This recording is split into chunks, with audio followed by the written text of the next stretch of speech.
ਸਤਿ ਸ਼੍ਰੀ ਅਕਾਲ ਜੀ। ਤੁਸੀਂ ਪ੍ਰਾਈਮ ਮਿਨਿਸਟਰ ਟੈਲੀਵਿਜ਼ਨ ਦੇਖ ਰਹੇ ਹੋ। ਮੈਂ ਹਾਂ ਸਵਰਨ ਸਿੰਘ ਟਹਿਣਾ ਤੇ ਹਰ ਰੋਜ਼ ਦੀ ਤਰ੍ਹਾਂ ਹੀ ਦੋਸਤੋ ਪ੍ਰੋਗਰਾਮ ਖਬਰ ਦੀ ਖਬਰ ਲੈ ਕੇ ਹਾਜ਼ਰ ਹਾਂ।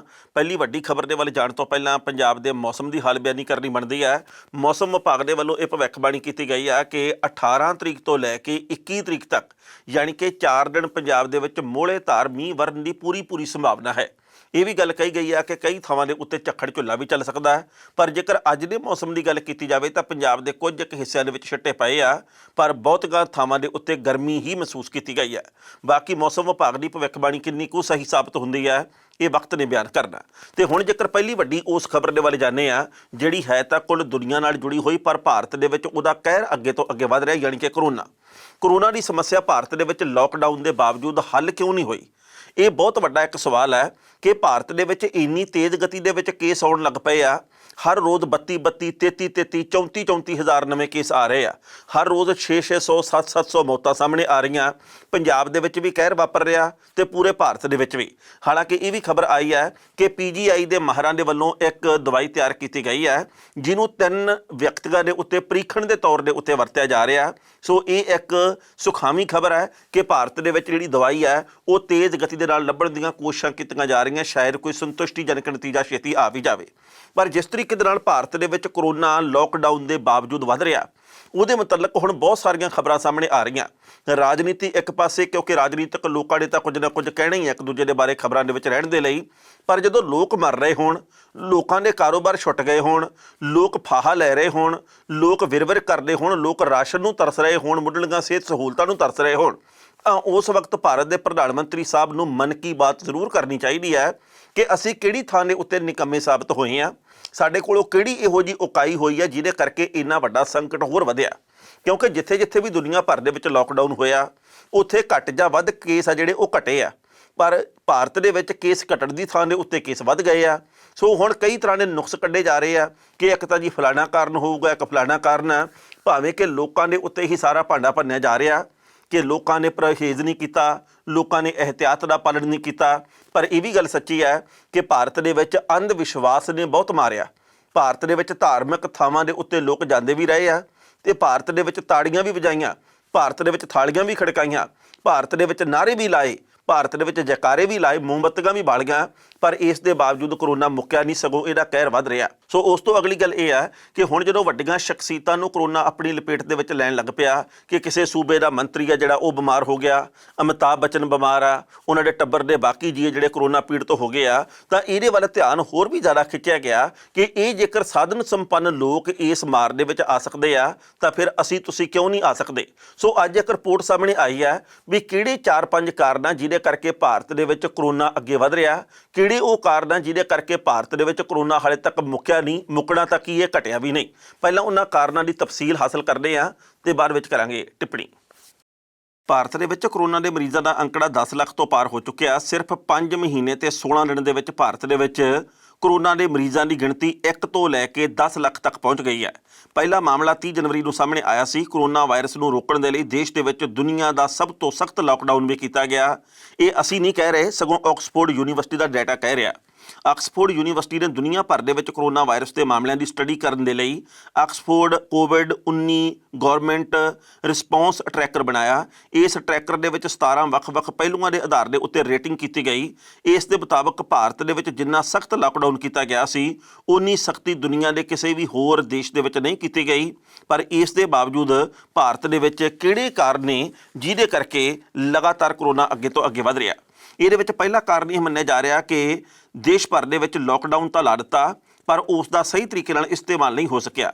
ਦੂਜੇ ਦੇਸ਼ਾਂ ਦੇ ਵਿੱਚ ਲੋਕਡਾਊਨ ਦਾ ਇਸਤੇਮਾਲ ਟੈਸਟਿੰਗ ਕਰਨ ਦੇ ਲਈ ਕੀਤਾ ਗਿਆ। ਚੀਨ ਨੇ ਤਾਂ ਵੁਹਾਨ ਤੋਂ ਬਾਅਦ 10 ਦਿਨ ਦਾ ਲੋਕਡਾਊਨ ਇਸ ਕਰਕੇ ਲਾਇਆ ਤਾਂ ਜੋ ਉੱਥੋਂ ਦੀ ਸਾਰੀ ਆਬਾਦੀ ਦੀ ਟੈਸਟਿੰਗ ਕੀਤੀ ਜਾ ਸਕੇ। ਇਸ ਦੇ ਉਲਟ ਭਾਰਤ ਦੇ ਵਿੱਚ ਇਹ ਸਭ ਨਹੀਂ ਹੋਇਆ। ਟੈਸਟ ਸਿਰਫ ਉਹਨਾਂ ਲੋਕਾਂ ਦਾ ਹੋਇਆ ਜਿਹੜੇ ਖੁਦ ਟੈਸਟ ਕਰਾਉਣ ਗਏ ਜਾਂ ਜਿਹੜੇ ਸ਼ੱਕੀ ਸਨ। ਦੂਜੇ ਪਾਸੇ ਕਾਰਨ ਇਹ ਦੱਸਿਆ ਜਾ ਰਿਹਾ ਕਿ ਮੋਦੀ ਸਰਕਾਰ ਨੇ 25 ਮਾਰਚ ਨੂੰ ਦੇਸ਼ ਦੇ ਵਿੱਚ ਟੋਟਲ ਲੋਕਡਾਊਨ ਕਰ ਦਿੱਤਾ। ਉਸ ਤੋਂ 3 ਦਿਨ ਪਹਿਲਾਂ ਹੀ ਟ੍ਰੇਨਾਂ ਬੰਦ ਕਰ ਦਿੱਤੀਆਂ ਗਈਆਂ। ਲੋਕਡਾਊਨ ਦੇ ਵਿੱਚ ਸਭ ਕੁਝ ਬੰਦ ਹੋ ਗਿਆ ਤਾਂ ਮਜ਼ਦੂਰਾਂ ਦੀ ਕਮਾਈ ਵੀ ਬੰਦ ਹੋ ਗਈ। ਜਦੋਂ ਦੇਸ਼ ਦੇ ਵਿੱਚ 21 ਦਿਨ ਦੇ ਲਈ ਲੋਕਡਾਊਨ ਲਾਇਆ ਗਿਆ ਤਾਂ ਉਸ ਤੋਂ ਬਾਅਦ ਦੇਸ਼ ਦੇ ਕਈ ਹਿੱਸਿਆਂ ਤੋਂ ਪ੍ਰਵਾਸੀ ਮਜ਼ਦੂਰ ਆਪਣੇ ਸੂਬਿਆਂ ਨੂੰ ਵਾਪਸ ਪਰਤਣ ਲੱਗੇ। ਇਸ ਦਾ ਨਤੀਜਾ ਇਹ ਹੋਇਆ ਕਿ ਲੋਕਡਾਊਨ ਲੱਗਣ ਦੇ 5 ਦਿਨ ਬਾਅਦ ਹੀ 29-30 ਮਾਰਚ ਨੂੰ ਦਿੱਲੀ ਦੇ ਆਨੰਦ ਵਿਹਾਰ ਬੱਸ ਟਰਮੀਨਲ ਦੇ ਵਿੱਚ 15,000 ਮਜ਼ਦੂਰ ਇਕੱਠੇ ਹੋ ਗਏ। ਬਾਅਦ ਦੇ ਵਿੱਚ ਇਸ ਭੀੜ ਨੂੰ ਪ੍ਰਾਈਵੇਟ ਬੱਸਾਂ ਤੇ DTC ਦੀਆਂ ਬੱਸਾਂ ਦੇ ਰਾਹੀਂ ਉਹਨਾਂ ਦੇ ਪਿੰਡਾਂ ਤੱਕ ਪਹੁੰਚਾਇਆ ਗਿਆ। ਇਸੇ ਤਰੀਕੇ ਨਾਲ ਇੱਕ ਸਰਕਾਰੀ ਰਿਪੋਰਟ ਦੇ ਮੁਤਾਬਕ 1918 ਦੇ ਵਿੱਚ ਜਦੋਂ ਦੇਸ਼ ਦੇ ਵਿੱਚ ਸਪੈਨਿਸ਼ ਫਲੂ ਫੈਲਿਆ ਸੀ, ਉਦੋਂ ਇਸ ਫਲੂ ਨੂੰ ਫੈਲਾਉਣ ਦੇ ਲਈ ਰੇਲਵੇ ਦੀ ਅਹਿਮ ਭੂਮਿਕਾ ਰਹੀ ਸੀ। 1 ਮਈ ਨੂੰ ਮੋਦੀ ਸਰਕਾਰ ਨੇ ਪ੍ਰਵਾਸੀ ਮਜ਼ਦੂਰਾਂ ਨੂੰ ਉਹਨਾਂ ਦੇ ਘਰ ਤੱਕ ਪਹੁੰਚਾਉਣ ਦੇ ਲਈ ਵਿਸ਼ੇਸ਼ ਟ੍ਰੇਨਾਂ ਦੀ ਸ਼ੁਰੂਆਤ ਕੀਤੀ। ਇਸ ਦਾ ਨਤੀਜਾ ਇਹ ਹੋਇਆ ਕਿ ਕਈ ਸੂਬਿਆਂ ਦੇ ਵਿੱਚ ਕਰੋਨਾ ਦੇ ਮਾਮਲੇ ਅਚਾਨਕ ਵੱਧ ਗਏ। ਇਸ ਦੀ ਇੱਕ ਉਦਾਹਰਨ ਗੋਆ ਵੀ ਹੈ। ਗੋਆ 19 ਅਪ੍ਰੈਲ ਨੂੰ ਕੋਵਿਡ ਮੁਕਤ ਐਲਾਨ ਦਿੱਤਾ ਗਿਆ ਸੀ, ਪਰ ਜਦੋਂ ਰੇਲਾਂ ਚੱਲਣੀਆਂ ਸ਼ੁਰੂ ਹੋਈਆਂ ਤਾਂ ਗੋਆ ਦੇ ਵਿੱਚ ਮਾਮਲੇ ਵੱਧ ਗਏ। ਉੱਥੋਂ ਦੇ ਸਿਹਤ ਮੰਤਰੀ ਵਿਸ਼ਵਜੀਤ ਰਾਣੇ ਨੇ ਕਿਹਾ ਸੀ ਕਿ ਸਪੈਸ਼ਲ ਟ੍ਰੇਨਾਂ ਦੇ ਵਿੱਚ ਆਉਣ ਵਾਲੇ ਮਜ਼ਦੂਰਾਂ ਦੇ ਕਰਕੇ ਸੂਬੇ ਦੇ ਵਿੱਚ ਕਰੋਨਾ ਦੇ ਮਾਮਲੇ ਫਿਰ ਵਧੇ ਨੇ। ਦੇਸ਼ ਦੇ ਵਿੱਚ ਲੋਕਡਾਊਨ 3 ਲਾਗੂ ਹੋਇਆ ਤਾਂ ਉਸ ਦੇ ਨਾਲ ਪਹਿਲਾਂ ਤੋਂ ਵੱਧ ਰਿਆਇਤਾਂ ਮਿਲਣ ਲੱਗੀਆਂ। ਸਰਕਾਰ ਨੇ ਲੋਕਡਾਊਨ 3 ਦੇ ਵਿੱਚ ਸ਼ਰਾਬ ਦੀਆਂ ਦੁਕਾਨਾਂ ਖੋਲ੍ਹਣ ਦੀ ਆਗਿਆ ਦੇ ਦਿੱਤੀ। ਨਤੀਜਾ ਇਹ ਹੋਇਆ ਕਿ ਦੇਸ਼ ਭਰ ਦੇ ਵਿੱਚ ਸ਼ਰਾਬ ਦੀਆਂ ਦੁਕਾਨਾਂ ਤੇ ਭੀੜ ਜਮ੍ਹਾਂ ਹੋਣ ਲੱਗੀ। ਵੱਧਦੀ ਹੋਈ ਭੀੜ ਨੂੰ ਦੇਖਦੇ ਹੋਏ ਦਿੱਲੀ ਦੀ ਸਰਕਾਰ ਨੇ ਤਾਂ ਸ਼ਰਾਬ ਦੀ ਕੀਮਤ ਹੀ 70% ਵਧਾ ਦਿੱਤੀ, ਜਦਕਿ ਮਹਾਰਾਸ਼ਟਰ ਦੇ ਵਿੱਚ ਹੋਮ ਡਿਲੀਵਰੀ ਹੋਣ ਲੱਗ ਪਈ। ਇਸ ਖਬਰ ਦੇ ਉੱਤੇ ਟਿੱਪਣੀ ਕਰਦੇ ਹਾਂ ਦੋਸਤੋ। ਪਹਿਲੀ ਗੱਲ ਤਾਂ ਅਸੀਂ ਕਹਾਂਗੇ, ਜਿਸ ਤਰੀਕੇ ਦੇ ਨਾਲ ਭਾਰਤ ਦੇ ਵਿੱਚ ਕੀਤੇ ਗਏ ਲੋਕਡਾਊਨ ਦੇ ਉੱਤੇ ਹੁਣ ਸਵਾਲ ਖੜੇ ਹੋਣ ਲੱਗੇ ਆ, ਇਹ ਸਵਾਲ ਆਪਣੀ ਥਾਂ ਦੇ ਉੱਤੇ ਵਾਜਬ ਹੈ, ਇਹ ਸਵਾਲ ਗੈਰ ਵਾਜਬ ਨਹੀਂ ਆ। ਦੁਨੀਆ ਦੇ ਵੱਖ-ਵੱਖ ਦੇਸ਼ਾਂ ਦੀਆਂ ਸਰਕਾਰਾਂ ਨੇ ਆਪਣੇ ਨਾਗਰਿਕਾਂ ਨੂੰ ਬਚਾਉਣ ਦੇ ਲਈ, ਉਹਨਾਂ ਦੇ ਰੋਟੀ ਟੁੱਕ ਦੇ ਪ੍ਰਬੰਧ ਲਈ ਬਹੁਤ ਮਿਹਨਤ ਕੀਤੀ ਆ। ਉਹਨਾਂ ਦੇ ਖਾਤਿਆਂ ਦੇ ਵਿੱਚ ਪੈਸੇ ਪਾਏ ਆ ਤਾਂ ਜੋ ਉਹ ਜ਼ਿੰਦਗੀ ਦਾ ਨਿਰਵਾਹ ਕਰ ਸਕਣ। ਭਾਰਤ ਦੇ ਵਿੱਚ ਇਕੱਲੀਆਂ ਰਾਇਆਂ ਦਿੱਤੀਆਂ ਗਈਆਂ ਕਿ ਹੁਣ ਤੁਸੀਂ ਇਉਂ ਕਰ ਲਓ, ਹੁਣ ਤੁਹਾਨੂੰ ਇੱਦਾਂ ਕਰ ਲੈਣਾ ਚਾਹੀਦਾ। ਇੱਕ ਮਸਲੇ ਦੇ ਉੱਤੇ ਦੂਜਾ ਮਸਲਾ ਖੜਾ ਕੀਤਾ ਗਿਆ। ਭਾਰਤ ਦੇ ਪ੍ਰਧਾਨ ਮੰਤਰੀ ਸਾਹਿਬ ਅਚਾਨਕ ਰਾਤ ਨੂੰ 8 ਵਜੇ ਪ੍ਰਗਟ ਹੁੰਦੇ ਆ TV ਚੈਨਲਾਂ ਦੇ ਉੱਤੇ ਤੇ ਰਾਏ ਦੇ ਕੇ ਉਹ 25-30 ਮਿੰਟ ਦੇ ਬਾਅਦ ਫਿਰ ਚਲੇ ਜਾਂਦੇ ਆ ਤੇ ਲੋਕ ਉਸ ਤੋਂ ਬਾਅਦ ਫਿਰ ਸ਼ਸ਼ੋਪੰਜ ਦੇ ਵਿੱਚ ਪੈ ਜਾਂਦੇ ਵੀ ਹੁਣ ਕਰੀਏ ਤਾਂ ਕੀ ਕਰੀਏ।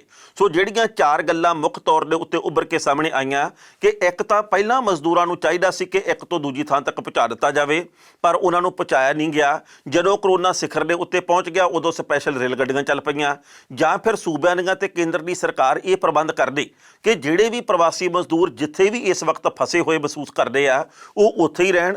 ਉਹਨਾਂ ਨੂੰ ਰੋਟੀ ਪਾਣੀ ਦਾ, ਉਹਨਾਂ ਨੂੰ ਜ਼ਰੂਰਤਾਂ ਦੇ ਹਿਸਾਬ ਦੇ ਮੁਤਾਬਕ ਖਰਚਾ ਪੱਠਾ ਅਸੀਂ ਪ੍ਰਬੰਧ ਕਰਕੇ ਦੇਵਾਂਗੇ। ਉਹ ਇਸ ਵਕਤ ਇੱਕ ਤੋਂ ਦੂਜੇ ਥਾਂ ਤੱਕ ਦਾ ਸਫ਼ਰ ਤੈਅ ਨਾ ਕਰਨ। ਇਸੇ ਤਰੀਕੇ ਨਾਲ ਜਦੋਂ ਸ਼ਰਾਬ ਦੀਆਂ ਦੁਕਾਨਾਂ ਖੋਲ੍ਹੀਆਂ ਗਈਆਂ, ਸਵਾਲ ਉਦੋਂ ਬਹੁਤ ਵੱਡੇ ਪੱਧਰ ਦੇ ਉੱਤੇ ਉੱਠੇ। ਵੱਖ-ਵੱਖ ਸੂਬਿਆਂ ਦੀਆਂ ਸਰਕਾਰਾਂ ਨੇ ਜਿਸ ਤਰੀਕੇ ਨਾਲ ਦਾਰੂ ਦੇ ਲਈ ਜ਼ੋਰ ਪਾਇਆ, ਜਿਵੇਂ ਕੇਂਦਰ ਦੀ ਸਰਕਾਰ ਦੇ ਕੋਲੋਂ ਮੰਗ ਕੀਤੀ ਸਮੇਤ ਪੰਜਾਬ ਦੇ ਮੁੱਖ ਮੰਤਰੀ ਦੇ ਕਿ ਜੀ ਜੇਕਰ ਪੰਜਾਬ ਦੇ ਵਿੱਚ ਦਾਰੂ ਨਾ ਵਿਕੀ ਅਸੀਂ ਤਨਖਾਹਾਂ ਕਿਵੇਂ ਦੇਣੀਆਂ। ਇਹ ਗੱਲ ਸਾਫ਼ ਹੋ ਗਈ ਕਿ ਸੂਬਿਆਂ ਨੂੰ ਇਸ ਵਕਤ ਦਾਰੂ ਦੀ ਕਮਾਈ ਬਚਾ ਰਹੀ ਹੈ। ਜੇਕਰ ਸ਼ਰਾਬੀ ਸ਼ਰਾਬ ਪੀਣੀ ਬੰਦ ਕਰ ਦੇਣ ਤਾਂ ਹੋ ਸਕਦਾ ਸੂਬਿਆਂ ਦਾ ਦਿਵਾਲਾ ਵੀ ਨਿਕਲ ਜਾਵੇ। ਸੋ ਇਹ ਉਹ ਕਾਰਨ ਆ ਜਿਹੜੇ ਕਿ ਵਿਦੇਸ਼ਾਂ ਦੇ ਵਿੱਚ ਦੇਖਣ ਨੂੰ ਨਹੀਂ ਮਿਲੇ। ਵਿਦੇਸ਼ਾਂ ਦੇ ਵਿੱਚ ਜੇਕਰ ਇੱਕ ਥਾਂ ਦੇ ਉੱਤੇ ਕੋਈ ਦੁਕਾਨ ਤੇ ਪਹੁੰਚਦਾ ਸੀ ਤਾਂ ਦੂਜਾ ਬੰਦਾ 2 ਮੀਟਰ ਦੀ ਦੂਰੀ ਦੇ ਉੱਤੇ ਖੜ੍ਹ ਕੇ ਆਪਣੀ ਉਡੀਕ ਕਰ ਰਿਹਾ ਹੁੰਦਾ ਸੀ, ਪਰ ਭਾਰਤ ਦੇ ਵਿੱਚ ਇਹ ਸਭ ਕੁਝ ਹੋਇਆ ਨਹੀਂ ਤੇ ਅੱਜ ਵੀ ਨਹੀਂ ਹੋ ਰਿਹਾ। ਭਾਰਤ ਦੇ ਵਿੱਚ ਅੱਜ ਵੀ ਆਪੋ ਤਾਪੀ ਪਈ ਹੋਈ ਆ। ਹੁਣ ਕਰੋਨਾ ਇਸ ਕਰਕੇ ਵੀ ਫੈਲ ਰਿਹਾ। ਜੇ ਅਸੀਂ ਇਕੱਲੇ ਪੰਜਾਬ ਦੀ ਗੱਲ ਕਰੀਏ ਤਾਂ ਬੱਸਾਂ ਦੇ ਵਿੱਚ 52 ਦੀਆਂ 52 ਜਿਹੜੀਆਂ ਸੀਟਾਂ ਭਰੀਆਂ ਜਾ ਸਕਦੀਆਂ। ਭਾਰਤ ਦੇ ਵੱਖ-ਵੱਖ ਸੂਬਿਆਂ ਦੇ ਵਿੱਚ ਆਰਥਿਕਤਾ ਨੂੰ ਬਚਾਉਣ ਦੇ ਲਈ ਕਿ ਅਸੀਂ ਦੇਸ਼ ਦੀ ਆਰਥਿਕਤਾ ਨੂੰ ਬਚਾਈਏ, ਅਸੀਂ ਸੂਬਿਆਂ ਨੂੰ ਕਿਵੇਂ ਨਾ ਕਿਵੇਂ ਚਲਾਈਏ, ਕਿਉਂਕਿ ਜੇਕਰ ਕੁਝ ਵਿਕੂਗਾ ਹੀ ਨਹੀਂ ਬਾਜ਼ਾਰ ਦੇ ਵਿੱਚ, ਲੋਕ ਖਰੀਦਣਗੇ ਨਹੀਂ ਜਾ ਕੇ, ਤਾਂ ਫਿਰ ਟੈਕਸ ਵੀ ਸਰਕਾਰ ਨੂੰ ਕਿਵੇਂ ਜਾਊਗਾ। ਜੇ ਸਰਕਾਰ ਨੂੰ ਟੈਕਸ ਨਾ ਜਾਊਗਾ ਫਿਰ ਉਹ ਤਨਖਾਹਾਂ ਕਿਵੇਂ ਦੇਊਗੀ। ਯਾਨੀ ਕਿ ਸਾਰੀਆਂ ਸਰਕਾਰਾਂ ਜਿਹੜੀਆਂ ਸੂਬਿਆਂ ਦੀਆਂ ਤੇ ਕੇਂਦਰ ਦੀ ਸਰਕਾਰ ਨੇ ਸਿਰਫ ਤੇ ਸਿਰਫ ਇਹ ਸੋਚਿਆ ਕਿ ਅਸੀਂ ਇਸ ਵਕਤ ਮਾਲੀਆ ਕਿਵੇਂ ਇਕੱਠਾ ਕਰਨਾ। ਹੈਰਾਨੀ ਦੀ ਤੇ ਕਮਾਲ ਦੀ ਗੱਲ ਇਹ ਹੈ ਕਿ ਵੱਖ-ਵੱਖ ਦੇਸ਼ਾਂ ਦੀਆਂ ਸਰਕਾਰਾਂ ਨੇ ਆਪਣੇ ਨਾਗਰਿਕਾਂ ਨੂੰ ਪੈਸੇ ਦਿੱਤੇ ਆ, ਪਰ ਭਾਰਤ ਦੀ ਸਰਕਾਰ ਨੇ PM ਕੇਅਰ ਫੰਡ ਖੋਲ੍ਹ ਕੇ ਤੇ ਪੈਸੇ ਮੰਗਣੇ ਸ਼ੁਰੂ ਕਰਤੇ। ਉਵੇਂ ਪੰਜਾਬ ਦੇ ਮੁੱਖ ਮੰਤਰੀ ਸਾਹਿਬ ਨੇ ਮੁੱਖ ਮੰਤਰੀ ਰਾਹਤ ਫੰਡ ਦੀ ਸ਼ੁਰੂਆਤ ਕੀਤੀ। ਚਾਹੀਦਾ ਤਾਂ ਇਹ ਸੀ ਕਿ ਅਸੀਂ ਇਸ ਸੰਕਟ ਦੀ ਘੜੀ ਦੇ ਵਿੱਚ ਲੋਕਾਂ ਦੀ ਬਾਂਹ ਫੜਦੇ। ਵੱਡੀ ਗੱਲ ਇਹ ਹੈ, ਚੀਨ ਦੀ ਕਰੀਏ ਜਾਂ ਨਿਊਜ਼ੀਲੈਂਡ ਦੀ ਕਰੀਏ ਜਾਂ ਹੋਰ ਵੱਖ-ਵੱਖ ਦੇਸ਼ਾਂ ਦੀ, ਉੱਥੋਂ ਦੀਆਂ ਸਰਕਾਰਾਂ ਨੇ ਟੈਸਟ ਦੇ ਉੱਤੇ ਬਹੁਤ ਜ਼ੋਰ ਦਿੱਤਾ। ਮੰਨ ਲਓ ਕਿਤੇ ਕਤਾਰ ਦੇ ਵਿੱਚ 20 ਜਣੇ ਖੜ੍ਹੇ ਆ, ਅਚਾਨਕ ਸਿਹਤ ਮਹਿਕਮੇ ਦੇ ਕਰਮਚਾਰੀ ਜਾਂਦੇ ਆ, ਉਹਨਾਂ 20 ਦੇ ਵਿੱਚੋਂ 4 5 6 ਦੇ ਟੈਸਟ ਕਰਦੇ ਆ। ਉਹਨਾਂ ਨੂੰ ਖੁਦ ਨੂੰ ਨਹੀਂ ਪਤਾ ਹੁੰਦਾ ਕਿ ਕਿਹਦਾ ਟੈਸਟ ਕਰਨਾ, ਉਹ ਅਚਾਨਕ ਕਹਿੰਦੇ ਆ ਕਿ ਤੁਹਾਡਾ ਅਸੀਂ ਟੈਸਟ ਕਰਨਾ। ਇੱਦਾਂ ਉਹਨਾਂ ਨੇ ਮਰੀਜ਼ਾਂ ਦੀ ਭਾਲ ਕੀਤੀ ਹੈ, ਸ਼ੱਕੀਆਂ ਦੀ ਭਾਲ ਕੀਤੀ ਹੈ, ਪਤਾ ਲਾਇਆ ਵੀ ਸਾਡੇ ਦੇਸ਼ ਦੇ ਵਿੱਚ ਕਰੋਨਾ ਕਿੰਨਾ ਕੁ ਫੈਲ ਰਿਹਾ। ਭਾਰਤ ਦੇ ਵਿੱਚ ਟੈਸਟ ਕਰਨ ਵਾਲੀਆਂ ਕਿੱਟਾਂ ਨਹੀਂ ਮੌਕੇ ਦੇ ਉੱਤੇ ਮੁਹੱਈਆ ਹੋਈਆਂ। ਜਦੋਂ ਕਿੱਟਾਂ ਆਈਆਂ ਉਹਨਾਂ ਦੀ ਭਰੋਸੇਯੋਗਤਾ ਦੇ ਉੱਤੇ ਸਵਾਲ ਖੜਾ ਹੋ ਗਿਆ। ਅੱਜ ਵੀ ਇਹੀ ਸਵਾਲ ਪੈਦਾ ਹੁੰਦਾ ਕਿ ਝੁੱਗੀਆਂ ਝੌਂਪੜੀਆਂ ਦੇ ਵਿੱਚ ਵਸਦੇ ਹੋਏ ਲੋਕ ਆ ਜਿਹੜੇ ਲੋਕ ਜੋ ਕਮਾਉਂਦੇ ਆ ਉਹ ਖਾਂਦੇ ਆ, ਉਹ 4500 ਰੁਪਏ ਦਾ ਟੈਸਟ ਆਪਣੀ ਜੇਬ ਦੇ ਵਿੱਚੋਂ ਕਿਵੇਂ ਕਰ ਸਕਦੇ ਆ। ਵੰਦੇ ਭਾਰਤ ਮਿਸ਼ਨ ਦੇ ਨਾਂ ਦੇ ਉੱਤੇ ਭਾਰਤ ਦੇ ਵਿੱਚ ਲੁੱਟ ਮਚਾ ਦਿੱਤੀ ਗਈ। 3 ਗੁਣਾ ਮਹਿੰਗੀ ਟਿਕਟ ਲੈਣੀ ਆ, ਹੋਟਲਾਂ ਦੇ ਵਿੱਚ ਆਪਦਾ ਖਰਚਾ ਕਰਨਾ ਤੇ ਨਾਲੇ ਖੱਜਲ ਵੀ ਹੋਣਾ ਤੇ ਹਾਲੇ ਵੀ ਸਰਕਾਰ ਦਾ ਧੰਨਵਾਦ ਕਰਨਾ ਕਿ ਭਾਈ ਤੁਸੀਂ ਸਾਡੇ ਕੋਲੋਂ ਲੀੜੇ ਵੀ ਲਾਏ ਆ, 3 ਗੁਣਾ ਮਹਿੰਗੀਆਂ ਸਾਨੂੰ ਤੁਸੀਂ ਟਿਕਟਾਂ ਵੀ ਦਿੱਤੀਆਂ, ਫਿਰ ਵੀ ਅਸੀਂ ਉਹਨਾਂ ਦਾ ਸ਼ੁਕਰੀਆ ਅਦਾ ਕਰਨਾ। ਸੋ ਇਹ ਉਹ ਕਾਰਨ ਆ ਜਿਨ੍ਹਾਂ ਦੇ ਬਾਬਤ ਪਹਿਲਾਂ ਕੋਈ ਪਲੈਨਿੰਗ, ਪਹਿਲਾਂ ਕੋਈ ਯੋਜਨਾ ਨਹੀਂ ਸੀ ਕੀਤੀ ਗਈ। ਇਹ ਬਿਲਕੁਲ ਉਸੇ ਤਰੀਕੇ ਨਾਲ ਕੀਤਾ ਗਿਆ ਲੋਕਡਾਊਨ ਭਾਰਤ ਦੇ ਵਿੱਚ ਕਾਲੇ ਕਦਮੀ, ਜਿਸ ਤਰੀਕੇ ਨਾਲ ਨੋਟਬੰਦੀ ਕੀਤੀ ਗਈ ਸੀ, ਜਿਵੇਂ GST ਲਾਗੂ ਕੀਤੀ ਗਈ ਸੀ। ਸੋ ਜੇਕਰ ਭਾਰਤ ਦੇ ਵਿੱਚ ਯੋਜਨਾਬੰਦੀ ਕੋਈ ਹੋਵੇ, ਜੇਕਰ ਭਾਰਤ ਦੇ ਵਿੱਚ ਨਫੇ ਨੁਕਸਾਨ ਨੂੰ, ਲੋਕਾਂ ਦੇ ਨਫੇ ਨੁਕਸਾਨ ਨੂੰ ਸੋਚ ਕੇ ਕੁਝ ਕੀਤਾ ਜਾਵੇ ਤਾਂ ਲੋਕਡਾਊਨ ਦੇ ਕਰਕੇ ਹੁਣ ਤੱਕ ਨਤੀਜੇ ਉਸਾਰੂ ਆ ਸਕਦੇ ਸੀ। ਭਾਰਤ ਦੇ ਵਿੱਚ ਬੇਹੱਦ ਸੰਕਟ ਇਸ ਵਕਤ ਵਧਿਆ ਹੋਇਆ ਤੇ ਲੋਕਡਾਊਨ 0% ਰਿਹਾ। ਲੋਕਡਾਊਨ ਇਹਦਾ ਕੋਈ ਅਰਥ ਨਹੀਂ ਰਿਹਾ। ਇਹ ਹੁਣ ਆਕਸਫੋਰਡ ਯੂਨੀਵਰਸਿਟੀ ਤੋਂ ਲੈ ਕੇ ਬਾਕੀ ਸਾਰੇ ਜਿਹੜੇ ਸਿਹਤਮੰਦ ਸੋਚ ਵਾਲੇ ਲੋਕ ਆ ਉਹ ਬਿਆਨ ਕਰ ਰਹੇ ਆ। ਕੱਲ ਅਸੀਂ ਇਹ ਗੱਲ ਕੀਤੀ ਸੀ ਕਿ ਭਾਰਤ ਦੇ ਵਿੱਚ ਰਾਜਨੀਤੀ ਕਿਵੇਂ ਹੁੰਦੀ ਆ, ਹਰ ਮਸਲੇ ਦੇ ਉੱਤੇ ਜੰਮਦਿਆਂ ਤੇ ਮਰਦਿਆਂ ਤੇ, ਉਵੇਂ ਹੀ ਪੰਜਾਬ ਦੇ ਵਿੱਚ ਵੀ ਆ। 2007 ਦੇ ਵਿੱਚ ਆਪਾਂ ਸਾਰੇ ਜਾਣਦੇ ਕਿ ਡੇਰਾ ਸਿਰਸਾ ਦੇ ਮੁਖੀ ਨੇ ਕਿਵੇਂ ਗੁਰੂ ਗੋਬਿੰਦ ਸਿੰਘ ਜੀ ਵਰਗਾ ਸਮਾਗਮ ਰਚਾਇਆ, ਕਿਸ ਤਰੀਕੇ ਦੇ ਨਾਲ ਉਹਨੇ ਡਰਾਮੇਬਾਜ਼ੀ ਕੀਤੀ ਤੇ ਬਹੁਤ ਵੱਡੇ ਪੱਧਰ ਦੇ ਉੱਤੇ ਇਹ ਵਿਵਾਦ ਪੈਦਾ ਹੋਇਆ ਸੀ। ਉਸ ਤੋਂ ਬਾਅਦ ਇਹ ਮਾਮਲਾ ਠੱਪ ਹੋ ਗਿਆ ਕਿਉਂਕਿ ਕਈ ਵਾਰੀ ਇਹ ਮਾਮਲਾ ਕਾਫੀ ਉਛਲਦਾ ਰਿਹਾ। ਬਾਅਦ ਦੇ ਵਿੱਚ ਇਸ ਮਾਮਲੇ ਨੂੰ ਠੰਡਾ ਪਾ ਦਿੱਤਾ ਗਿਆ ਹੋਰ ਮੁੱਦਿਆਂ ਦੇ ਕਰਕੇ। ਹੁਣ ਜਦੋਂ ਇੱਕ ਵਾਰ ਫਿਰ ਬੇਅਦਬੀ ਦਾ ਮਾਮਲਾ ਉੱਠ ਰਿਹਾ, ਜਦੋਂ ਸੁਖਬੀਰ ਸਿੰਘ ਬਾਦਲ ਦੇ ਉੱਤੇ ਦੋਸ਼ ਲੱਗ ਰਹੇ ਆ ਤੇ ਨਾਲ ਦੀ ਨਾਲ ਵਿਰੋਧੀਆਂ ਦੇ ਵੱਲੋਂ ਇਹ ਵੀ ਗੱਲ ਕਹੀ ਗਈ ਹੈ ਕਿ ਸੁਖਬੀਰ ਸਿੰਘ ਬਾਦਲ ਨੇ ਹੀ ਉਹ ਪੁਸ਼ਾਕ ਜਿਹੜੀ ਕਿ ਡੇਰਾ ਮੁਖੀ ਨੇ ਪਹਿਨੀ ਸੀ ਉਹ ਤਿਆਰ ਕਰਵਾ ਕੇ ਦਿੱਤੀ ਸੀ। ਨੇੜਤਾ ਇਹਨਾਂ ਦੀ ਇੰਨੀ ਸੀ ਵੀ ਸੁਖਬੀਰ ਸਿੰਘ ਬਾਦਲ ਲੀੜੇ ਲੱਤੇ ਤਿਆਰ ਕਰਵਾ ਕੇ ਤੇ ਭੇਜਦਾ ਸੀ। ਪਰ ਅੱਜ ਭਾਈ ਗੋਬਿੰਦ ਸਿੰਘ ਲੌਂਗੋਵਾਲ ਜਿਹੜੇ ਕਿ ਸ਼੍ਰੋਮਣੀ ਗੁਰਦੁਆਰਾ ਪ੍ਰਬੰਧਕ ਕਮੇਟੀ ਦੇ ਪ੍ਰਧਾਨ ਨੇ, ਉਹ ਸੁਖਬੀਰ ਸਿੰਘ ਬਾਦਲ ਦੇ ਪੱਖ ਦੇ ਵਿੱਚ ਆਏ ਆ। ਹਾਲਾਂਕਿ ਉਹਨਾਂ ਦਾ ਪੱਖ ਦੇ ਵਿੱਚ ਆਉਣਾ ਸਾਨੂੰ ਹੈਰਾਨ ਨਹੀਂ ਕਰਦਾ ਕਿਉਂਕਿ ਉਹ ਅਕਾਲੀ ਦਲ ਦੇ ਆਗੂ ਰਹੇ ਆ, ਇਸ ਵਕਤ ਵੀ ਅੰਦਰ ਖਾਤੇ ਸ਼ਾਇਦ ਹੈਗੇ ਆ, ਜਿਹਦੇ ਕਰਕੇ ਉਹਨਾਂ ਦੇ ਵੱਲੋਂ ਅੱਜ ਵੀ ਇਹ ਗੱਲ ਕਹੀ ਜਾ ਰਹੀ ਹੈ ਕਿ ਅਕਾਲੀ ਦਲ ਨੂੰ ਬਦਨਾਮ ਕਰਨ ਦੀਆਂ ਵਿਰੋਧੀ ਪਾਰਟੀਆਂ ਸਾਜ਼ਿਸ਼ਾਂ ਕਰ ਰਹੀਆਂ। ਉੱਦਾਂ ਵੈਸੇ ਆਪਣੇ ਆਪ ਦੇ ਵਿੱਚ ਹੈਰਾਨੀ ਵਾਲੀ ਗੱਲ ਹੈ ਕਿ ਸ਼੍ਰੋਮਣੀ ਗੁਰਦੁਆਰਾ ਪ੍ਰਬੰਧਕ ਕਮੇਟੀ ਸਿੱਖਾਂ ਦੀ ਮਿੰਨੀ ਪਾਰਲੀਮੈਂਟ ਹੈ ਤੇ ਉਸ ਮਿੰਨੀ ਪਾਰਲੀਮੈਂਟ ਦੇ ਪ੍ਰਧਾਨ ਸਾਹਿਬ ਨੇ ਜਿਹੜੇ, ਉਹਨਾਂ ਦੇ ਵੱਲੋਂ ਕਿਸੇ ਇੱਕ ਪਾਰਟੀ ਵਿਸ਼ੇਸ਼ ਦੀ ਗੱਲ ਕੀਤੀ ਜਾਵੇ, ਇਹਦੇ ਉੱਤੇ ਹੈਰਾਨੀ ਜ਼ਰੂਰ ਹੁੰਦੀ ਹੈ। ਭਾਵੇਂ ਦੁਨੀਆ ਭਰ ਦੇ ਵਿੱਚ ਵਸਦੇ ਲੋਕ ਕਿਸੇ ਵੀ ਪਾਰਟੀ ਨਾਲ ਸੰਬੰਧਿਤ ਕਿਉਂ ਨਾ ਹੋਣ, ਭਾਵੇਂ ਉਹ ਕੁਝ ਵੀ ਕਰਦੇ ਹੋਣ, ਪਰ ਉਹਨਾਂ ਦਾ ਸਿੱਖ ਧਰਮ ਦੇ ਵਿੱਚ ਅਨੰਨ ਵਿਸ਼ਵਾਸ ਹੈ ਤੇ ਉਹ ਇਸ ਵਕਤ ਦੁਨੀਆ ਭਰ ਦੇ ਵਿੱਚ ਜਿੱਥੇ ਮਰਜ਼ੀ ਬੈਠੇ ਆ ਪਰ ਉਹ ਸਿੱਖਾਂ ਦੀ ਮਿੰਨੀ ਪਾਰਲੀਮੈਂਟ ਦਾ ਸਤਿਕਾਰ ਕਰਦੇ ਆ। ਪਰ ਜੇਕਰ ਉਸ ਪਾਰਲੀਮੈਂਟ ਦੇ ਪ੍ਰਧਾਨ ਸਾਹਿਬ ਇਹ ਗੱਲ ਕਹਿਣਗੇ ਜੀ ਕਿ ਇੱਕ ਪਾਰਟੀ ਵਿਸ਼ੇਸ਼ ਨੂੰ ਬਦਨਾਮ ਕੀਤਾ ਜਾ ਰਿਹਾ ਤਾਂ ਸਵਾਲ ਪੈਦਾ ਹੋਣੇ ਕੁਦਰਤੀ ਹੈ। ਪਹਿਲਾਂ ਗੋਬਿੰਦ ਸਿੰਘ ਲੌਂਗੋਵਾਲ ਹੋਰਾਂ ਦੇ ਵੱਲੋਂ ਕਈਆਂ ਗੱਲਾਂ ਦਾ ਵੇਰਵਾ ਸਾਂਝਾ ਕਰਦੇ ਹਾਂ ਤੇ ਬਾਅਦ ਵਿੱਚ ਕਰਾਂਗੇ ਟਿੱਪਣੀ। ਡੇਰਾ ਸਿਰਸਾ ਮੁਖੀ ਦੀ ਪੁਸ਼ਾਕ ਦੇ ਮਾਮਲੇ ਵਿੱਚ ਸੁਖਬੀਰ ਸਿੰਘ ਬਾਦਲ ਦਾ ਨਾਂ ਆਉਣ ਤੋਂ ਬਾਅਦ ਸ਼੍ਰੋਮਣੀ ਗੁਰਦੁਆਰਾ ਪ੍ਰਬੰਧਕ ਕਮੇਟੀ ਦੇ ਪ੍ਰਧਾਨ ਗੋਬਿੰਦ ਸਿੰਘ ਲੌਂਗੋਵਾਲ ਨੇ ਇਸ ਨੂੰ ਰਾਜਨੀਤੀ ਕਰਾਰ ਦਿੱਤਾ ਹੈ। ਲੌਂਗੋਵਾਲ ਅੱਜ ਬਰਨਾਲਾ ਦੇ ਗੁਰਦੁਆਰਾ ਤਪ ਅਸਥਾਨ ਬੀਬੀ ਪ੍ਰਧਾਨ ਕੌਰ ਵਿਖੇ ਪਹੁੰਚੇ ਸਨ, ਜਿੱਥੇ ਉਹਨਾਂ ਨੇ ਪੁਸ਼ਾਕ ਮਾਮਲੇ ਦੇ ਉੱਤੇ ਪ੍ਰਤੀਕਿਰਿਆ ਦਿੰਦੇ ਹੋਏ ਕਿਹਾ ਕਿ ਸ਼੍ਰੋਮਣੀ ਅਕਾਲੀ ਦਲ ਦੇ ਪ੍ਰਧਾਨ ਸੁਖਬੀਰ ਸਿੰਘ ਬਾਦਲ ਨੂੰ ਡੇਰਾ ਸਿਰਸਾ ਮੁਖੀ ਦੀ ਪੁਸ਼ਾਕ ਨਾਲ ਜੋੜ ਕੇ ਬਦਨਾਮ ਕਰਨ ਦੀ ਸਾਜ਼ਿਸ਼ ਕੀਤੀ ਜਾ ਰਹੀ ਹੈ। ਸ਼੍ਰੋਮਣੀ ਅਕਾਲੀ ਦਲ ਦਾ ਵਿਰੋਧ ਕਰਨ ਵਾਲੀਆਂ ਪਾਰਟੀਆਂ ਤੇ ਲੀਡਰ ਇਸ ਮਾਮਲੇ ਉੱਤੇ ਰਾਜਨੀਤੀ ਕਰ ਰਹੇ ਨੇ। ਭਾਈ ਗੋਬਿੰਦ ਸਿੰਘ ਲੌਂਗੋਵਾਲ ਨੇ ਸ਼੍ਰੋਮਣੀ ਕਮੇਟੀ ਦੇ ਗੁਰਦੁਆਰਿਆਂ ਵਿੱਚ ਦੁੱਧ ਘਿਓ ਸੰਬੰਧੀ ਟੈਂਡਰ ਗੁਜਰਾਤ ਦੀ ਕੰਪਨੀ ਨੂੰ ਦਿੱਤੇ ਜਾਣ ਦੇ ਮਾਮਲੇ ਉੱਤੇ ਕਿਹਾ ਕਿ ਪਹਿਲਾਂ ਇਹ ਟੈਂਡਰ ਵੇਰਕਾ ਕੰਪਨੀ ਨੂੰ ਦਿੱਤੇ ਜਾਂਦੇ ਸਨ। ਸ਼੍ਰੋਮਣੀ ਕਮੇਟੀ ਵੱਲੋਂ ਇਸ ਸੰਬੰਧੀ ਇੱਕ ਟੈਂਡਰ ਕਮੇਟੀ ਬਣਾਈ ਜਾਂਦੀ ਹੈ ਜੋ ਵੱਖ-ਵੱਖ ਕੰਪਨੀਆਂ ਦੇ ਟੈਂਡਰ ਲੈ ਕੇ ਕੰਪਨੀਆਂ ਨੂੰ ਦਿੰਦੀ ਹੈ। ਪਿਛਲੇ ਸਮੇਂ ਦੌਰਾਨ ਵੇਰਕਾ ਵੱਲੋਂ ਭੇਜੇ ਗਏ ਘਿਓ ਦੇ ਮਾਮਲੇ ਵਿੱਚ ਘਪਲੇਬਾਜ਼ੀ ਸਾਹਮਣੇ ਆਈ ਸੀ। ਇਸ ਮਾਮਲੇ ਦੇ ਉੱਤੇ ਪੰਜਾਬ ਦੇ ਸਹਿਕਾਰਤਾ ਮੰਤਰੀ ਸੁਖਜਿੰਦਰ ਸਿੰਘ ਰੰਧਾਵਾ ਨੂੰ ਸ਼੍ਰੋਮਣੀ ਕਮੇਟੀ ਵੱਲੋਂ ਚਿੱਠੀ ਵੀ ਭੇਜੀ ਗਈ ਹੈ ਕਿ ਇਸ ਮਾਮਲੇ ਦੀ ਪੜਤਾਲ ਕੀਤੀ ਜਾਵੇ, ਪਰ ਇਸ ਮਾਮਲੇ ਦੇ ਉੱਤੇ ਹਾਲੇ ਤੱਕ ਕਿਸੇ ਕਿਸਮ ਦੀ ਕੋਈ ਜਾਂਚ ਪੜਤਾਲ ਨਹੀਂ ਕੀਤੀ ਗਈ, ਜਿਹਦੇ ਕਰਕੇ ਇਹ ਮਾਮਲਾ ਹਾਲੇ ਵੀ ਉਛਲ ਰਿਹਾ। ਇਸ ਖਬਰ ਦੇ ਉੱਤੇ ਟਿੱਪਣੀ ਕਰਦੇ ਦੋਸਤੋ, ਪਹਿਲੀ ਗੱਲ ਤਾਂ ਅਸੀਂ ਕਹਾਂਗੇ ਗੋਬਿੰਦ ਸਿੰਘ ਲੌਂਗੋਵਾਲ ਹੋਰਾਂ ਨੇ ਇਹ ਗੱਲ ਸਾਬਤ ਕੀਤੀ ਹੈ ਕਿ ਉਹ ਅੰਦਰੋਂ ਢਿੱਡੋਂ ਹਾਲੇ ਵੀ ਕਿਸ ਤਰੀਕੇ ਦੇ ਨਾਲ ਅਕਾਲੀ ਦਲ ਦੇ ਨਾਲ ਦਿਲੀ ਤੌਰ ਦੇ ਉੱਤੇ ਜੁੜੇ ਹੋਏ ਆ। ਚਲੋ ਉਹਨਾਂ ਦੀ ਆਪਣੀ ਵਿਅਕਤੀ ਦੇ ਤੌਰ ਦੇ ਉੱਤੇ, ਵਿਅਕਤੀ ਵਿਸ਼ੇਸ਼ ਦੇ ਤੌਰ ਦੇ ਉੱਤੇ ਮਰਜ਼ੀ ਹੈ, ਪਰ ਉਹਨਾਂ ਨੂੰ ਇਸ ਵਕਤ ਇਸ ਪ੍ਰਧਾਨਗੀ ਦੀ ਮਰਿਆਦਾ ਦੇ ਮੁਤਾਬਕ ਸਭਨਾਂ ਨੂੰ ਬਰਾਬਰ ਸੋਚਣਾ ਚਾਹੀਦਾ, ਨਾ ਕਿ ਇੱਕ ਪਾਰਟੀ ਦਾ ਬਚਾਅ ਕਰਨ ਦੀ ਖਾਤਰ ਉਹਨਾਂ ਨੂੰ ਕੁਝ ਕਰਨਾ ਚਾਹੀਦਾ। ਦੂਜੀ ਗੱਲ ਇਹ ਹੈ ਕਿ ਜਿਹੜੀ ਲੌਂਗੋਵਾਲ ਸਾਹਿਬ ਨੇ ਕਿਹਾ ਕਿ ਵੇਰਕਾ ਦੇ ਵੱਲੋਂ ਘਪਲੇਬਾਜ਼ੀ ਕੀਤੀ ਜਾਂਦੀ ਸੀ, ਅਸਲ ਦੇ ਵਿੱਚ ਪਿਛਲੇ ਕਈ ਦਿਨਾਂ ਤੋਂ ਸ਼੍ਰੋਮਣੀ ਗੁਰਦੁਆਰਾ ਪ੍ਰਬੰਧਕ ਕਮੇਟੀ ਦੇ ਗੁਰਦੁਆਰਿਆਂ ਦੇ ਲੰਗਰਾਂ ਵਾਸਤੇ ਦੁੱਧ ਤੇ ਘਿਓ ਦੀ ਖਰੀਦ ਆ ਜਿਹੜੀ ਉਹ ਗੁਜਰਾਤ ਦੀ ਇੱਕ ਕੰਪਨੀ ਦੇ ਕੋਲੋਂ ਕਰਨ ਦੇ ਮਾਮਲੇ ਦੇ ਉੱਤੇ ਤੇ ਚਰਚਾ ਛਿੜੀ ਹੋਈ ਆ। ਪੰਜਾਬ ਦੇ ਵਿੱਚ ਵੇਰਕਾ ਬੜੀ ਮਸ਼ਹੂਰ ਕੰਪਨੀ ਆ। ਵੇਰਕਾ ਦੇ ਕੋਲੋਂ ਪਹਿਲਾਂ ਤਾਂ ਲੌਂਗੋਵਾਲ ਸਾਹਿਬ ਨੇ ਕਿਹਾ ਜੀ ਕਿ ਅਸੀਂ ਇਸ ਕਰਕੇ ਨਹੀਂ ਘਿਓ ਲੈ ਰਹੇ ਕਿਉਂਕਿ ਮਹਿੰਗਾ ਪੈਂਦਾ ਤੇ ਸਾਨੂੰ ਗੁਜਰਾਤ ਦੇ ਵਿੱਚੋਂ ਸਸਤਾ ਮਿਲਦਾ। ਉਸ ਤੋਂ ਬਾਅਦ ਉਹਨਾਂ ਨੇ ਬਿਆਨ ਬਦਲਿਆ। ਉਹ ਕਹਿੰਦੇ ਜੀ ਕਿ ਵੇਰਕਾ ਦੇ ਵੱਲੋਂ ਘਪਲੇਬਾਜ਼ੀ ਕੀਤੀ ਜਾਂਦੀ ਸੀ, ਅਸੀਂ ਇਸ ਕਰਕੇ ਗੁਜਰਾਤ ਤੋਂ ਲੈ ਰਹੇ ਹਾਂ।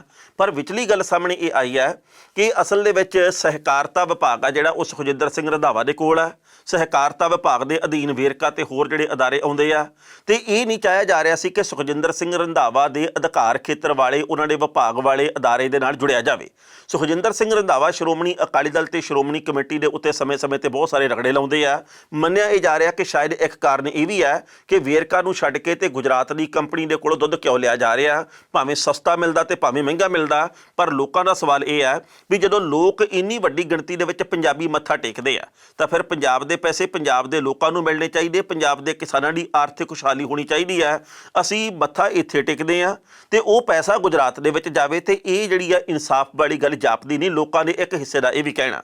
ਪਰ ਇਹਦੇ ਨਾਲ ਇਹ ਵੀ ਦੱਸਣਾ ਬਣਦਾ ਹੈ ਕਿ ਪੰਜਾਬ ਦੇ ਵਿੱਚ ਧਾਰਮਿਕ ਮਾਮਲੇ ਕਈ ਹੋਰ ਵੀ ਉਛਲ ਰਹੇ ਆ। ਆਪਾਂ ਸਾਰੇ ਜਾਣਦੇ ਹਾਂ ਕਿ ਸੁਧੀਰ ਸੂਰੀ ਇਸ ਵਕਤ ਹੁਸ਼ਿਆਰਪੁਰ ਦੀ ਜੇਲ੍ਹ ਦੇ ਵਿੱਚ ਬੰਦ ਹੈ।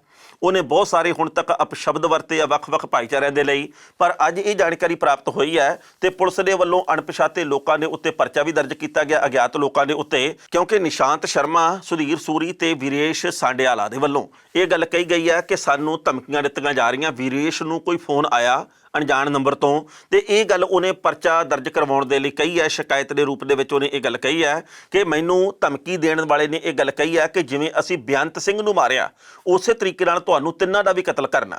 ਇਹ ਗੱਲ ਕਹੀ ਹੈ ਕਿ ਤੁਸੀਂ ਜਰਨੈਲ ਸਿੰਘ ਭਿੰਡਰਾਂਵਾਲਿਆਂ ਦੇ ਖਿਲਾਫ ਤੇ ਖਾਲਿਸਤਾਨ ਦੇ ਖਿਲਾਫ ਬੋਲਦੇ ਆ, ਇਸ ਕਰਕੇ ਤੁਸੀਂ ਆਪਣਾ ਪੜ੍ਹਿਆ ਵਿਚਾਰ ਲਵੋ। ਹਾਲਾਂਕਿ ਅਸੀਂ ਇਹ ਗੱਲ ਹਮੇਸ਼ਾ ਕਹਿੰਦੇ ਆ ਕਿ ਕਿਸੇ ਵੀ ਵਿਅਕਤੀ ਨੂੰ ਕਿਸੇ ਦੂਜੇ ਦੇ ਧਰਮ ਦੇ ਖਿਲਾਫ ਨਹੀਂ ਬੋਲਣਾ ਚਾਹੀਦਾ, ਕਿਸੇ ਵਿਅਕਤੀ ਵਿਸ਼ੇਸ਼ ਨੂੰ ਮਰਿਆਦਾ ਤੋਂ ਸਖੜੀਆਂ ਗੱਲਾਂ ਨਹੀਂ ਕਰਨੀਆਂ ਚਾਹੀਦੀਆਂ। ਪਰ ਅਸੀਂ ਇਹਨਾਂ ਧਮਕੀਆਂ ਦੇ ਵੀ ਹੱਕ ਦੇ ਵਿੱਚ ਨਹੀਂ ਆ। ਇਹ ਧਮਕੀਆਂ ਦੇਣੀਆਂ ਗਲਤ ਗੱਲ ਹੈ, ਪਰ ਗੱਲ ਇਹ ਆ ਕਿ ਹਰ ਬੰਦੇ ਨੂੰ ਜ਼ੁਬਾਨ ਸੰਭਾਲ ਕੇ ਵੀ ਬੋਲਣਾ ਚਾਹੀਦਾ।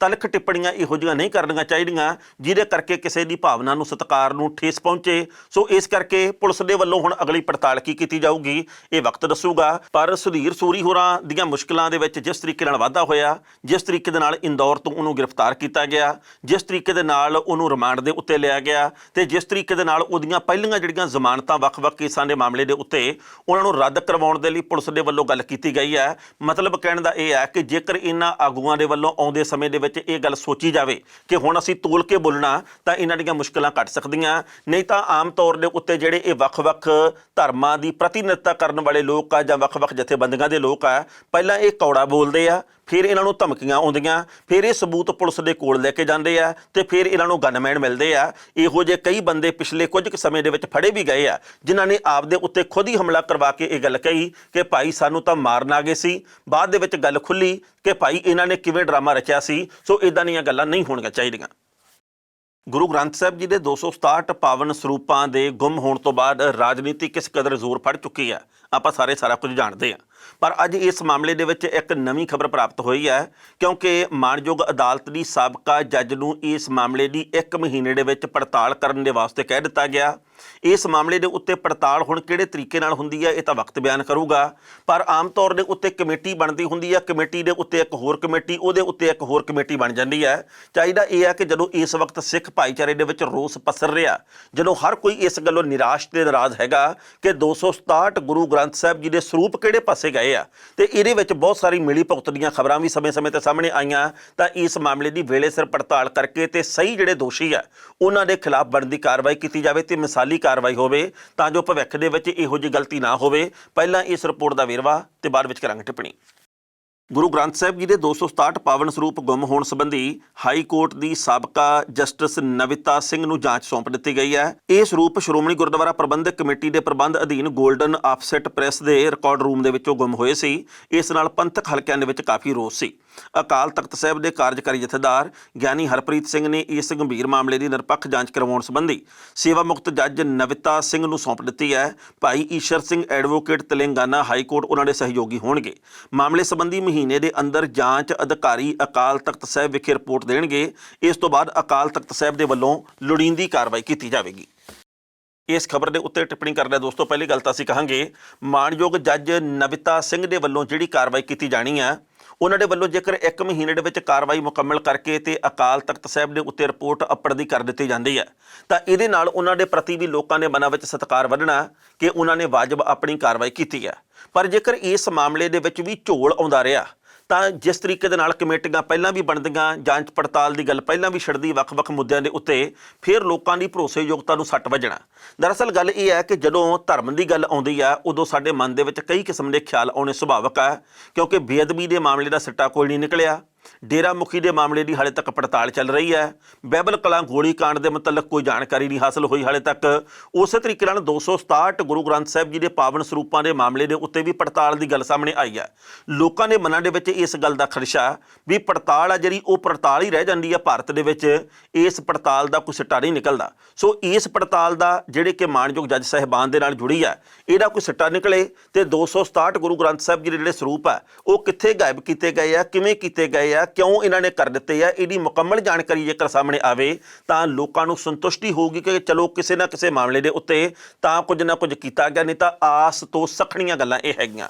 ਸੋ ਆਉਂਦੇ ਦਿਨਾਂ ਦੇ ਵਿੱਚ ਪੰਜਾਬ ਦੀ ਰਾਜਨੀਤੀ ਦੇ ਵਿੱਚ ਜਿਹੜਾ ਇਹ ਮੁੱਦਾ ਭਖ ਰਿਹਾ, ਇਹਦੇ ਹੋਰ ਭਖਣ ਦੇ ਅਸਾਰ ਆ। ਤੇ ਇਸ ਤੋਂ ਇਲਾਵਾ ਜਿਸ ਤਰੀਕੇ ਦੇ ਨਾਲ ਸੁਖਬੀਰ ਸਿੰਘ ਬਾਦਲ ਨੂੰ ਪੰਥ ਦੇ ਵਿੱਚੋਂ ਛੇਕ ਦਿੱਤਾ ਜਾਵੇ ਤੇ SIT ਦੇ ਵੱਲੋਂ ਕੀਤੀ ਜਾ ਰਹੀ ਜਿਹੜੀ ਪੜਤਾਲ ਆ ਬੇਅਦਬੀ ਦੇ ਮਾਮਲੇ ਦੇ ਉੱਤੇ, ਉਹਦੇ ਮੁਤਲਕ ਵੀ ਕਈ ਕਿਸਮ ਦੀਆਂ ਖਬਰਾਂ ਆਉਣੀਆਂ ਬਾਕੀ ਹੈ। ਪਰ ਗੱਲ ਫਿਰ ਉੱਥੇ ਆ ਕੇ ਮੁੱਕਦੀ ਹੈ ਕਿ ਇਹ ਉਹ ਮੁੱਦੇ ਆ ਜਿਹੜੇ ਕਿ 5-5 7-7 ਸਾਲ ਸਹਿਜੇ ਲੈ ਜਾਂਦੇ ਆ, ਜਿਨ੍ਹਾਂ ਦਾ ਕੋਈ ਹੱਲ ਨਹੀਂ ਕੱਢਿਆ ਜਾਂਦਾ, ਕੋਈ ਮਾਮਲਾ ਤਣ ਪੱਤਰ ਨਹੀਂ ਲਾਇਆ ਜਾਂਦਾ, ਜਿਹਦੇ ਕਰਕੇ ਲੋਕਾਂ ਦੇ ਮਨਾਂ ਦੇ ਵਿੱਚ ਰੋਸ ਦੀ ਲਹਿਰ ਪ੍ਰਚੰਡ ਹਮੇਸ਼ਾ ਹੁੰਦੀ ਰਹਿੰਦੀ ਹੈ।